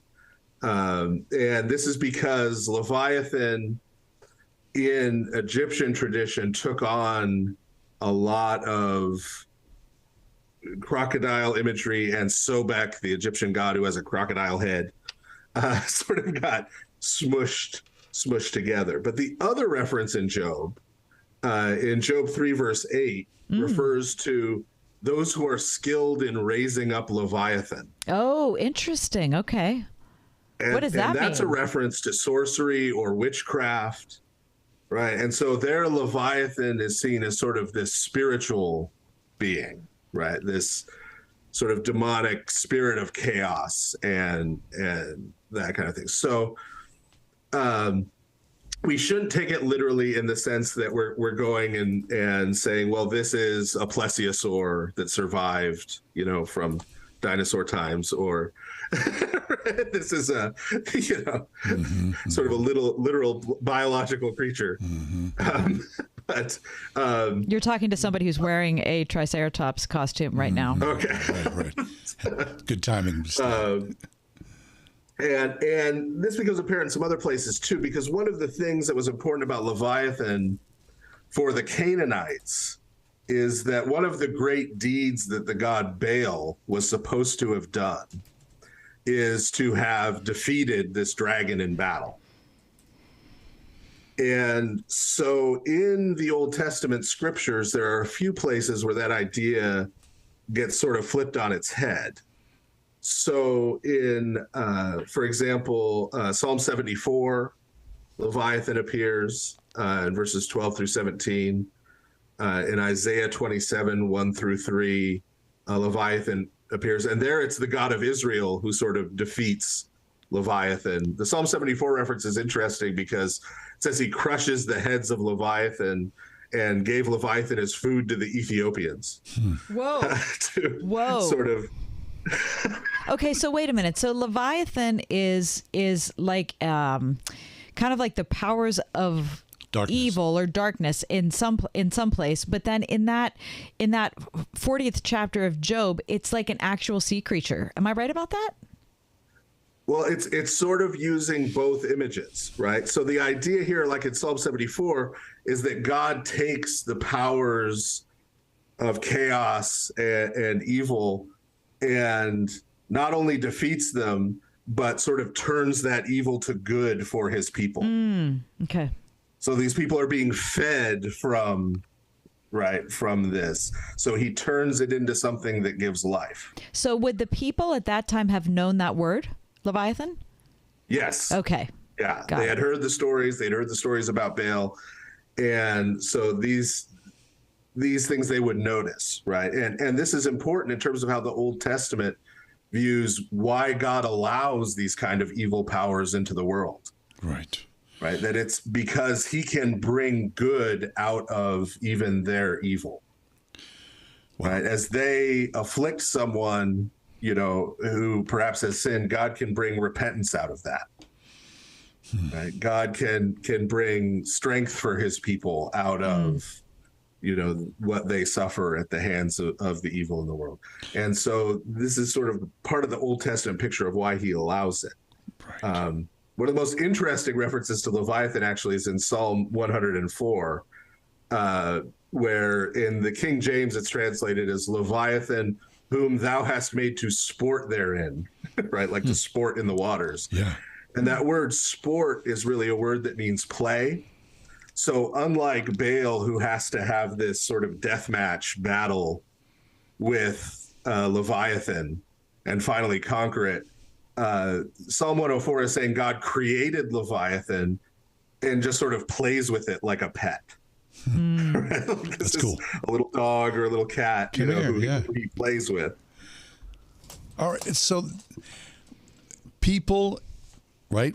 You're raised to say the Bible is the inerrant word of God. This is the truth. Now, Kath is saying when she reads this sometime, it goes through her, or she looks at it as poetry. Or as just as pure metaphor. Right, metaphor. Which I'm not recommending. So, Stephen, what do you think? I mean, these people were people of the sea. There they were on the sea's edge. This was something to be feared of. What is your belief about Leviathan? Is it a true sea monster? I think it's more than that. It's not less than that, but it's more than that. Tell me. That it represents, so for people living on the sea's edge, not only was the sea dangerous in terms of trying to traverse it, yes, but it's where storms came from. I'm down here in southern Louisiana, so we know about hurricanes coming in off the Gulf, right? Yeah. That there's sort of this massive, uncontrollable, and destructive reality out there that we as humans can't control. And that represents a danger to us. I see. And so the idea that lies within God's control, and even those damaging and destructive things that can come from it are still within God's control. Right. So reading it as poetry is not bad, but poetry can be true. Sure. Right. Poetry can convey truth in a powerful way. And I think that message is more important than, for example, if God had just come and said, hey, don't worry about sea serpents, they aren't real. Right. Yeah. So it's not. So yeah. So it's kind of setting up a false dichotomy to say, okay, well, is it real or is it fake? Is that it's trying to convey something very real. What you're saying is it's that and more. I like that. Right. Yeah. Yeah, it's not less than that, it's more than that. That's really interesting. Dr. Stephen DeYoung is with us, pastor of Archangel Gabriel Orthodox Church in Lafayette, Louisiana. We need to take a break, but when we come back, we're going to continue our conversation about monsters of the Bible. Maybe Behemoth comes next. We'll ask him about that next. Stay with us. It's the Halloween edition, The Ride Home.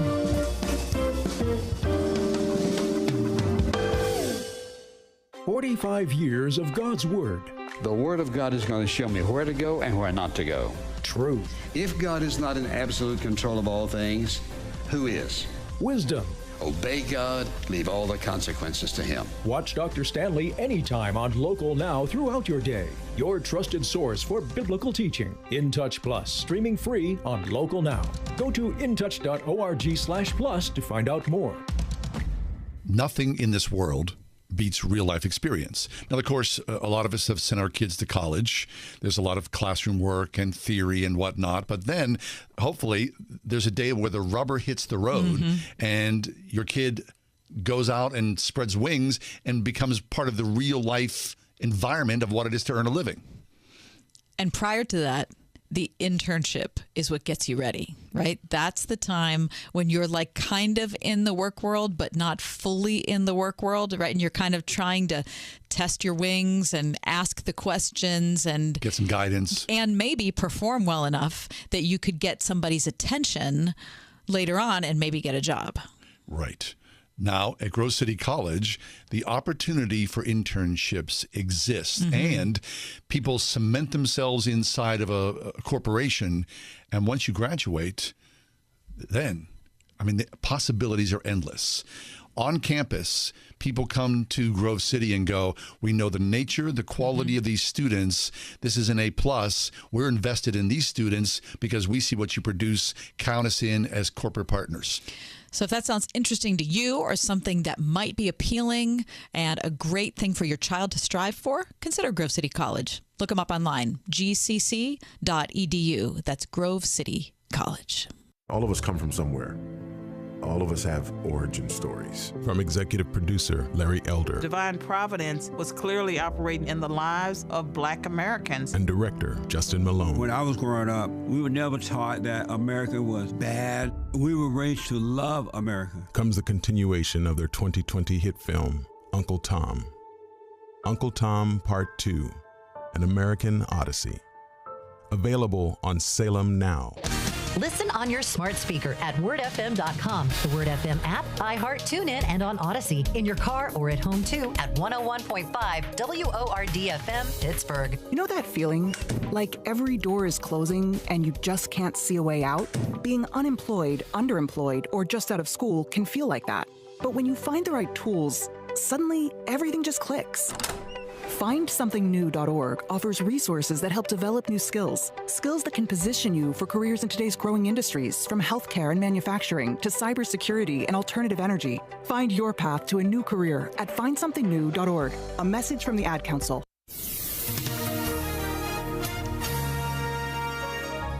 Mostly cloudy and mild tonight with a passing shower. A damp evening for trick-or-treating. We'll see a low of 54. A shower in places tomorrow. Otherwise, cloudy skies in the morning. Then times of sun and clouds for the afternoon. We'll reach a high tomorrow of 63. Patchy clouds tomorrow night with a low of 48. Intervals of clouds and sunshine for Wednesday. We'll reach a high Wednesday of 65. With your AccuWeather forecast, I'm forecaster Drew Shannon. We are talking monsters of the Bible with the Very Reverend Dr. Stephen DeYoung, who's the pastor of Archangel Gabriel Orthodox Church in Lafayette, Louisiana, host of the Whole Counsel of God podcast from Ancient Faith Radio, and author of the Whole Counsel Blog. Let's move on to Behemoth, Stephen. Where do we find this word and what does it mean? Right. So Behemoth, So Leviathan, we mentioned, is depicted as female, but in terms of language, gender is masculine in terms of the Hebrew word. Okay. Behemoth is the exact opposite. Behemoth is usually referred to as a he, but the word behemoth is feminine. It's a feminine plural in Hebrew, behemoth. And behema means literally often cow, but can generally just mean a beast, like an animal, a beast of the field. And so the plural here is being used in a way similar to the way the plural is used when referring to God in the Old Testament, where God, even though he's singular, is referred to as Elohim in the plural. Mm-hmm. There is a sort of intensifying plural in Hebrew. And so Behemoth or behemoth is a plural, meaning sort of this is the beast of beasts, or this is the great beast. I see. Cool. Right. Sort of the super beast. Yeah. Okay. And what's attached to behemoth is a lot of bull symbolism. So in the same way that Leviathan is sort of this sea serpent that shows up in all these cultures, Behemoth is this bull figure that shows up in all these cultures. Baal is often depicted as a bull. You have the bull of heaven in the Epic of Gilgamesh. There is the Apis bull in Egypt, and of course this comes in the scriptures in the golden calf that's made by the Israelites in the wilderness as an idol, the golden calves at Bethel and Dan that Jeroboam son of Nebat sets up. So this bull worship is this very common thing. This depiction of a bull as sort of masculine, divine power, right? That's present in these other cultures. And so again, the scriptures sort of comment on that and turn that a little. Job, again, is one of the most famous references in Job 40, verses 15 through 24, which is very close to where Job talks about Leviathan. Right. And there's description of him as sort of this great ox, sort of what's called an aurochs, which is a now extinct species of sort of wild bull or ox. And they describe sort of his power and his sort of masculine virility and this sort of thing as this image. But again, within Job, this is a thing that God created. This is not divine in and of itself. Mm-hmm. This is not something to be worshipped. Mm-hmm. And a sort of interesting thing happens in between the Old Testament and the New Testament. And one place to see this is in the book of Enoch, or First Enoch, where Behemoth and Leviathan are treated as this pair, the sort of masculine and feminine pair. And at the beginning of the creation in the book of Enoch, Leviathan is taken and put into the depths of the sea, and Behemoth is taken and put into this desert called Dunedin, which is to the east of Eden, which is where Cain goes to build his city. And so the two are sort of separated. And in the book of Enoch, there's this idea that someday they might find each other and get back together, right, at the end. And why this is interesting in terms of the New Testament is what St. John does in the book of Revelation in terms of the beast from the sea and the beast from the earth. Mm-hmm. He's drawing on some of the symbolism there of Leviathan and Behemoth that we find in the Old Testament and in some of this other Jewish literature. So Leviathan was often depicted with 7 heads. The beast from the sea in Revelation has 7 heads. And the beast from the earth has horns. So some of these ideas sort of come back. St. John is also picking up on something that Ezekiel does in Ezekiel chapter 39, 17 through 20, where it talks about after sort of the final battle against the forces of evil against Gog and Magog, there is this big feast, the sacrificial feast that's set out that includes sort of Leviathan, like the sea monster, and also includes what are described as the bulls, the fat beasts of Bashan. Bashan being the place where Og, the king who gets killed by the Israelites on their way into the land in Numbers, is referred to again in Deuteronomy. This sort of place of evil. And so again, this is more of that imagery with Leviathan being fed to the Ethiopian people of God takes these demonic powers and turns them into a sacrifice and a source of life.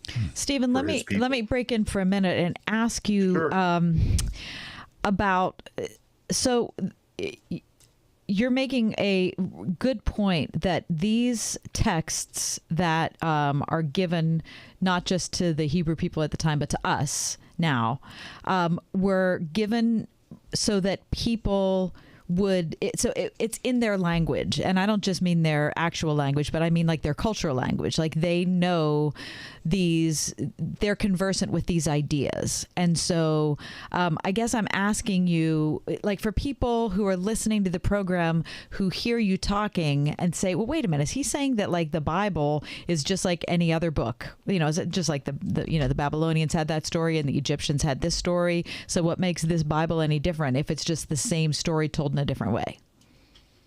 Right. And I would say that the story we find in the scriptures is not only changed, but sometimes inverted. Right. So that you're now not to worship Leviathan or worship Behemoth. You're not to worship these spiritual powers, but they're threats. They're sources of evil who God is going to overcome and turn to good. Right. So Baal's not to be worshipped. Baal is a monster. Right. And so it's taking these stories and turning them on their heads in many cases. Right. I mean, the ancient world, I'm sure, was terrifying for the common person as it is, and then to see this, in a format where you're either reading that if you were fortunate enough, or to hear these stories, that must have just totally freaked people out. Yes, yeah, and you can see why. Yeah. In many cases, the pagan worship was trying to sort of appease these gods and keep them away, right? And so many times the inversions of these stories are God saying, you don't need to be afraid of these things. These things are within my control. Oh, that's fabulous. And if you're faithful to God, you have nothing to fear from them. Wow, I love it. Stephen, I'm sorry, we're out of time. I wish we had more time to talk about this. Come back and join us again, would you please? Let's do it again. Absolutely. Fabulous. That's Dr. Stephen DeYoung. You can check out his podcast called The Whole Counsel of God. That's from Ancient Faith. He's also author of the Whole Counsel Blog. And I really appreciate him. Very Reverend Dr. Stephen DeYoung.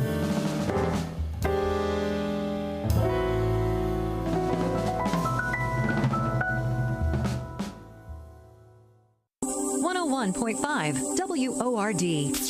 You're listening now, so we know you're a fan of the radio station. I am a big fan. And we want you to know that we appreciate you. I'm your #1 fan. That's why we've developed the Word FM Fan Club. It's free to join, and once you do, you can take part in exclusive surveys and contests. Yeah, I love contests. Special offers. Great giveaways. Discounts. Freebies. I'd like to win one of these contests. Become a member today. Go to wordfm.com/fan club and sign up. We're big fans. Trish heard one of our radio ads recently and gave us a yell. Ryan, she said, I keep hearing that mortgage interest rates are annoyingly up, but I'll keep it real. I'm struggling with bills, I haven't taken a vacation in years, and my back patio looks like Godzilla visited. And then, I keep hearing how much home values have gone up. Would it be wrong to pull that new cash out of my home to use for this stuff? It's Ryan from United Faith Mortgage. And yes, rates are annoyingly up. And so for some, it could be wrong to do a cash out refinance. But for others, the recent home value rush is still a once-in-a-lifetime opportunity. Trish eliminated her credit card debt, turned the backyard into an oasis, and kept some money back for a vacation and rainy days. And her plan is, when these annoying rates settle back down, she'll refinance then to lower the rate. If you're curious what a cash-out refinance would look like for you, we are United Faith Mortgage. United Mortgage Corp, Melville, New York. NMLS number 1330. Pennsylvania Department of Banking and Securities. Mortgage lender license 22672. Attention investors. This is an important announcement from MarketBeat.com. Are you tired of the ups and downs of the stock market? Are you sick of logging into your brokerage account only to find out that you lost thousands of dollars in a single day? At MarketBeat.com, we know that constantly moving in and out of stocks or buying hot stocks after they've already shot up in value is a recipe for disaster. It's time to stop playing the loser's game and invest in stocks that have stood the test of time. MarketBeat.com has prepared a free report titled 7 Stocks to Buy and Hold Forever. Text PROFIT to 68285. The companies in this report might appear to be nothing special at first glance, but financials don't lie. They print billions of dollars of profit each year and show no sign of slowing down. If you would like to receive our free report of 7 Stocks to Buy and Hold Forever, text PROFIT to 68285, and we'll send you this free report right now. Text PROFIT to 68285. Message and data rates apply. Individual results may vary. Consult with your tax or investment professional. Text PROFIT to 68285. Hi, my name's Adam Barada. I'm the owner of Advantage Gold, the highest rated precious metals firm in the country. Now, we've won the Best of TrustLink Award 4 years in a row because we educate our clients on how to buy gold and silver the right way. We don't pay celebrity spokespeople millions of dollars. We'd rather pass that value on to you. Call 800-900-8000 and speak with one of our experts. We'll send you a free gold kit along with my latest national best-selling book, The Great Devaluation. Call 800-900-8000. Call 800-900-8000.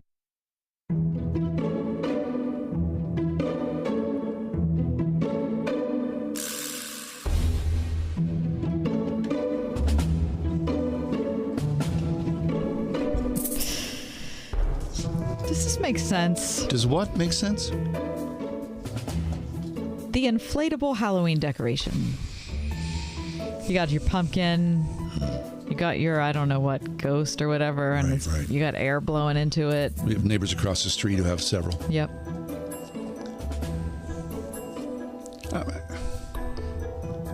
Yeah, it makes sense. I mean, I don't want one, but I mean, I get why people like it. It's fun. I mean, you sound very fun. I mean, I don't want to be a party pooper because it does make sense because, you know, yay, okay. The neighbor across the street has a scary wiener dog. That's the inflatable? Is the scary wiener dog? Yeah, because they have wiener dogs. So for them, it makes perfect sense. So I want to be a party pooper. Yeah, it makes sense. It makes perfect sense. That makes no sense Come on, at all. don't be a John, don't be a Debbie Downer. The instant it rains, they all collapse. Then they're laying there in a pile of sad plastic, like post-inflated puddle. They are sad during the day. And it's terrible. And I feel awful when I see it, them all draped on the lawn in that way. But they are fun. No, they're fun. I don't think they're until that happens. And that seems like they're in that state of laying down. I mean, your pumpkin's fun until it rottens, you know, it turns rotten. Well, mine's not going to because I put Vaseline on all those little openings. That doesn't make any sense. Even though Gary told me that's... that makes no sense. I could incinerate that. I don't care. That doesn't make sense, Sean. All right, with the same theme. Yeah. Does this make sense? Healthy Halloween treats. Oh, like... We had a dear neighbor knock on our door early on the evening one year. We live in a different neighborhood now. She brought over like granola bars and, you know, Splenda or something like that. I was like, thank you. She's like, I love your boys. And that's sweet that she wanted to do that. Yeah, and want them to be healthy. Yeah. And not fill up on sugar. But you know what? But let's be honest, that doesn't make any sense. It doesn't make sense. It's Halloween. You can't be doing that. No, we fired up. That's in the toothbrush category. Kind of, yeah. Apple. Tracks. No. Right? Yeah, you can't be doing that. Don't be doing that. No. I mean, nobody wants it. Like, everybody wants to have an inflatable. Right. If you can, you know, right? No, nobody wants it. No, people love those inflatables. Not everybody wants an inflatable. You think that, but I don't believe that that's the actual case. Right. Does this make sense? Bonus round? Yeah. Kath getting dressed up every year in a costume. Does that make sense? You guys, that makes perfect sense. I don't know if that makes a whole lot of sense. No, I feel really good about it. And you know what? The beauty of it is, I don't care what you say. So I'm still doing it. I mean, I appreciate their strength there, but to me, it doesn't make a whole lot of sense. But anyway, happy Halloween. The IRS IRS doesn't mess around. If they want your money, they'll take it. They can take your paycheck and bank accounts too, even threaten your home or business. Don't take on the IRS alone. If you owe back taxes, the smartest thing you can do is call Optima Tax Relief. The experts at Optima specialize in a powerful IRS tax assistance program called the Fresh Start Initiative. And their clients that qualify are saving thousands. One call starts the process to stop the demand letters, stop aggressive collection actions, and stop the IRS from targeting you. But don't delay. It's important to act now while you still have options. Optima is A+ rated with the Better Business Bureau. Optima has already resolved over $1 billion of tax debt for their clients. Get your life back. For tax help you need, for tax help you can trust, call Optima now for your free consultation. Call 800-965-1433. 800-965-1433. 800-965-1433. Optima Tax Relief. Some restrictions apply. For complete details, please visit OptimaTaxRelief.com. The following is an editorial from Salem Media Group, the owner of this radio station. Hi, this is General Manager Brad Marshall. We're approaching an incredibly important midterm election on Tuesday, November 8th. If you reside in Pennsylvania's 17th Congressional District, will you join me in supporting Jeremy Schaefer for Congress? Jeremy recognizes that the country is headed in the wrong direction. The country and our Congress needs a course correction, and Jeremy Schaefer can be part of it. Make your plans today and join me in supporting Jeremy Schaefer for Congress. Lots of channels, nothing to watch, especially if you're looking outside of big corporate control. It's time to interrupt your regularly scheduled programs with something worth watching. The new Salem News Channel. Straightforward, unfiltered, in-depth insight and analysis from the greatest collection of conservative minds, all in one place. SNC is home to Dennis Prager, Mike Gallagher, Sebastian Gorka, and more. Watch anytime on any screen. Free 24/7. Find what you're looking for at snc.tv. Hi, I'm Kyle, and my company is Blindster.com. I started Blindster in 2010 to provide custom blinds, shades, and shutters at affordable prices. Our blinds are easy to install and shipping is free. Don't hire an expensive professional. Do it yourself and save big at Blindster.com. This is Tim Seckler inviting you to tune in each and every Saturday morning at 9 a.m. right here on Word FM 101.5 for the Life and Legacy Show, sponsored by my law firm, the Seckler Law Firm. Each week, we'll talk about your family's well-being as it relates to elder law, nursing home stays, estate planning, and keeping your hard-earned savings. And if you missed the Life and Legacy Show, you will find it archived at secklerlawfirm.com. See you Saturday morning at 9 a.m. right here on Word FM 101.5 for the Life and Legacy Show. Equal opportunity is the cornerstone of the American dream. Being employed gives us the confidence to be financially independent. We feel useful and respected. But what if you were one of the 81% of adults with developmental differences who do not have a paid job? Join the SunTrust Foundation in supporting Autism Speaks, Best Buddies, and Special Olympics in creating pathways to 1 million employment and leadership opportunities for this talented community. Visit deliveringjobs.org to learn more. All right, here we are. Hey, it's 5:49, 5:50. Okay, so 10 minutes. 10 minutes till trick-or-treating begins. Be careful out there. You're driving. Yes. Please be super careful. Yeah, more. There are more injuries. Little babies. Cars to pedestrians tonight more than any other night in the year. You know, so everywhere. Please be careful. Little kids are super, like, are they? The energy. It's hilarious. Right now. They are all like ready to explode. You know, I remember like you'd open your front door and your kids would run out. Oh my gosh. Oh my gosh, it's so much fun. Oh my gosh, they loved it losing their so minds. Yeah, much. Fabulous. All right, so it's time for the annual candy debate, is it? Best and worst. What do you got? Okay, so now is this from when No, this is now. Okay. I'm not trying to speak as my 11-year-old Right. self or my 6-year-old self. I'm speaking as a father. When my kids would come in with their pillowcases, and I go, yes, first dibs. Exactly. What do I got? Exactly. Okay, do you want best or worst? I want best. Best. Yeah. Number 3. Mm-hmm. This is 3, 2, 1. Number 3, Mounds. Oh, Mounds bar, yeah. That's fun size or full size? Full size is better. Full size, yeah. But Mounds bars, yeah. It's ridiculous to even hope Dark for a chocolate. full size with coconut. The Almond Joy is a pale substitute because it's milk chocolate. Yeah. I like an almond, but the milk chocolate's not the same. Yeah. Mounds bar. Number 2. Yeah. Good and Plenty. Oh, yeah. That's hard to beat. Bring it. Yeah. Bring it. Very nice. And the good thing about those is that none of my kids ever liked them. Oh, so you love that? It was easy tax to excise. Number 1, peanut M&Ms. Classic. Yeah. So delicious. Yeah. So munchable. So portable. There's nothing. And some protein. Yeah, there's a little protein in there. I mean, it's kind of stretching it. It's basically but there health is some food. protein, yeah. Okay, 3, 2, 1. Very nice. I'm ready from you. Okay, 3, 2, 1 from me? Uh-huh. All right. Baby Ruth. Baby Ruth is my honorable mention. A totally underrated I think candy so. bar. I love a Baby Ruth, yeah. I just had one a couple days ago. Did you? Mm-hmm. A fun size. All right. Hot tamales. No way. Bring it. That's one of your top Yes, it three. is. That's I number love a 2. hot tamale. That's sky high That's on the really candy good. list. No, that's really good. Hot tamales. Hot tamales, really? Mhm. Did they get stuck in your teeth? Do you think I care? Okay. Okay. Number 1. Sorry, I asked. Taffy apple. That cannot be number 1. Number 1 for me. And number 1. That's number 1. Taffy apple. Yeah. I can't. Give me that. Your teeth are going to I don't even rot care. out between It's hot. Halloween. You're right. I shouldn't have brought it up. But seriously, between Nope. hot tamale and taffy No, apple. give me that. I like that crunch. It's What super about sweet. that hard plastic that's around the taffy apple? You know what I mean? It's like the The wrapper? The wrapper, but it's like super I'm going to crunchy, chew right crispy. through that thing. I don't even care. I can't believe that's No, your that's number good. 1 is the taffy apple. Yeah, taffy apple, hot tamales, and the Baby Ruth. Wow. Bring it to me. Okay, give me your bottom list. Okay, bottom list. Start like go down to the very last one you tell me is the worst. Okay. Peanuts. Who's giving out peanuts? People give bags like of little peanuts. planters yeah, bags. little bags of peanuts. Okay. Mhm. Popcorn ball. And not if it's homemade, it's okay. No. But no one Never. ever gives out homemade. No. It's store bought. It's made somewhere in, Shanghai. What does that taste like? Despair. Yeah, exactly. No good. The worst Halloween candy, according to John Hall, of all time is The little jug. I mean, I know people get excited about the little jug. What is it called? It's just, you know what I mean. Yeah, of course. It's like a drink. Right, the hug. Whatever. I'm sorry. To anyone who loves those.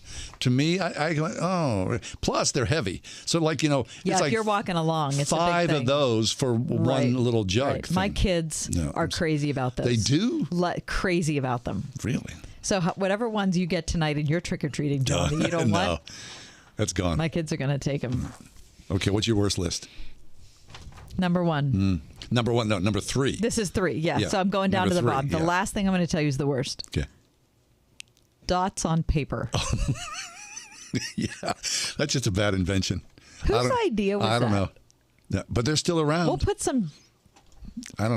some sugar dots on paper. Well, it's kind of like the necklace, right? The necklace, which I always used to love. Which is horrible until people got poisoned. Yeah, there is that. Next, wax bottles. Oh, wax bottles. That's like a bonus to me. I love me a wax bottle. Filled with mystery liquid. That's good stuff. That's disgusting. That's the opposite of the little jug. It looks like they have shampoo in them. No, That's they're good. That's wrong. Because they're so cool. It's like kid-size little oh, look at me. I'm drinking this. This is super Look at me. cool. I'm drinking this unspecified beverage. No, that's wrong. It's very nice. That's terrible. I like it a lot. The worst Halloween candy Number of 1. all time. And I am taking into account the popcorn ball, which I had an honorable mention, and the Jawbreaker, which is a waste like of a time Jawbreaker. and ends up just smelling like saliva. Smelling like so. That's rough. The worst candy of all time is the Mary Jane. No, it's not. Yes, it is. No, that'd be on my list. That'd be on my good list. The Mary Jane. See, It's no, red. No, it it's is good. so nasty. It's not. And the wrapper's ugly. No, I Everything love it. about it's bad. It's like nostalgia for me. Nostalgia. I love the Mary Jane You know wrapper. what's nostalgia is they probably haven't made it since 1919, See, and I- we're still eating the same ones. My big sister is Mary Jane. Her name is Mary Jane. I'm not saying so I'm that's a like, bad name. I see it and I go, oh, look, there's Mary. Well, see, now Hey, you Mary. made me feel bad. Like all of a sudden, Mary Jane's going to listen to Right. this and think I don't like her name. Like if I you had like I like the name very well. The candy, the worst. Really? How do you feel about Holly? Because that's your 'cause that's sister. my Yeah, sister. exactly. Huh? Right. You like a Holly, of I course. do like holly, but So that's not a Halloween candy. Well, I know, so get but out of still. here.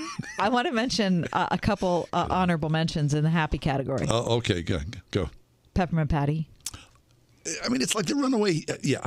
I mean, I can't believe it didn't make the top 3, but I really loved Mounds. We had one. We had a peppermint patty and at I the felt start like of the I show. had to mention it. You know what my favorite is? Full size. Gigantic. Yeah. Mm-hmm. Isn't that good? It's Because the best. you can be in In the that freezer. for a while, and it has to be frozen. Oh, that's like. That's like super rich kid stuff. Yeah, like if you're living the like, average person doesn't have your zip code's not my zip code. No. Everyone's handing out full size peppermint patties. Yeah. Like when you come home and you look inside your bag, there's probably like 30 of them in there. You think, have I gone to heaven? I mean, this is what's happened to me. It's the best thing. Yeah, very nice. And my other honorable mention, I feel like I need to bring up, is, and this is on the downside, is the Dum Dum. What's a dum? Oh, the sucker. Who wants a sucker? Is that terrible? Wait, no. My wife bought some. She didn't buy. No, she bought Tootsie Pops. Tootsie Pops. I love Tootsie Pops. Yeah, but we both were. She said the other night, "Hey, you want a Tootsie?" I was like, "Oh yeah, give me a chocolate one." There were none in the bag. Like they're saving money from like the chocolate one's not in there. So we had a backup, the red one. That's fine. And the orange is delicious, and the grape is great. Here's the problem with one of those. About 3 seconds into it, I have to bite it. Yeah, you can't wait. No, you can't. No, you just can't go, wait. give me that. You know what? That's the Tootsie Pop is it's a long-term candy. That's too much of a commitment. You know what I mean? It's just go. Let's just go for it. But the Dum Dum has nothing. No. You have nothing to look forward to. Dum Dum's like a step down from the sucker on with a little rope thing around it, like the doctor would give you. What it's like the pacifier. You know, you go to the doctor's office and you go, hey, That's you want a dumb. sucker? And of course, it's sugar-free and it tastes like the bank. Right, and you get some floss with it. Anyway, have yourself a great night. Please be careful out there. Hope you have a fun time. And a bunch of little sweet kids who show up at your doorstep and you laugh and giggle and go, life is good. And you have a great time with your neighbors. Fabulous.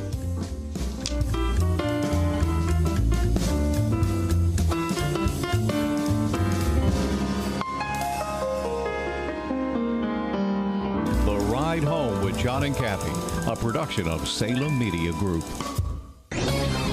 This is Ryan Anderson, president of the Ethics and Public Policy Center for townhall.com. It's clear that there is something happening in the American electorate. Of course, the primary